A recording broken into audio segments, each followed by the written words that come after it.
We're diving into a lesser-known chapter of NBA history, John Starks' brief stint with the Utah Jazz in the twilight of his career. While most remember Starks for his time with the New York Knicks, his final 2 seasons in Utah offer an interesting look at how veteran players adapt to new roles.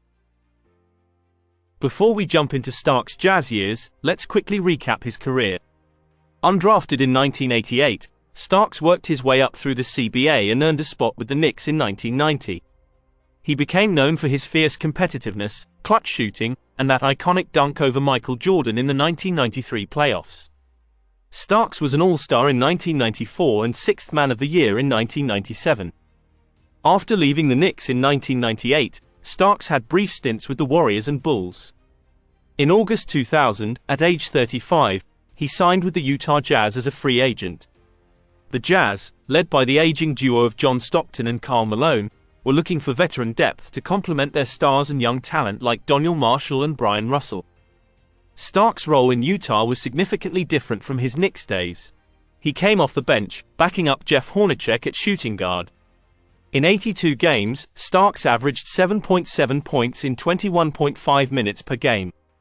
His three-point shooting remained solid at 35.6%, but his overall field goal percentage dipped to 38.7%.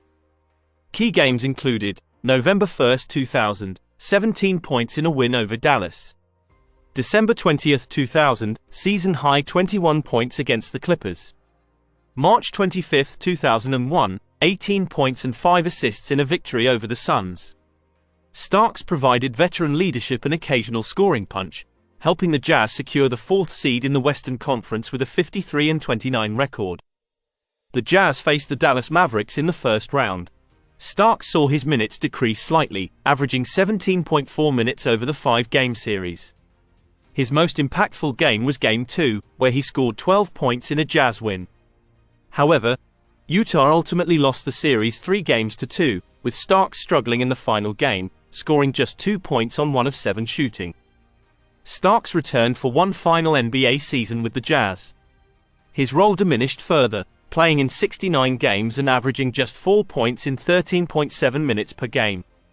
The emergence of younger players like Deshaun Stevenson cut into Starks' playing time.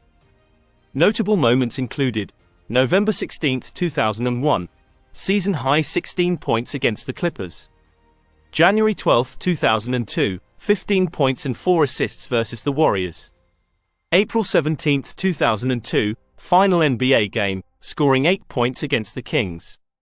The Jazz finished 44-38, clinching the 8th seed in the West. Utah faced the Sacramento Kings in the first round. Starks played minimal minutes, appearing in just 3 of the 4 games as the Jazz were swept. He scored a total of 5 points in the series. Following the playoff exit, Starks announced his retirement from the NBA at age 36.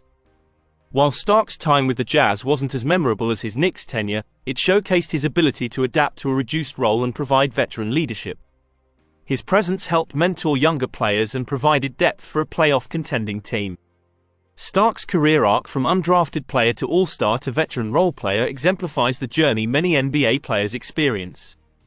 John Starks' final 2 seasons with the Utah Jazz may not have been the most glamorous, but they were an important part of his NBA story. His willingness to accept a diminished role and contribute to a winning team speaks volumes about his character and love for the game. Thanks for joining us on this deep dive into a lesser-known chapter of NBA history.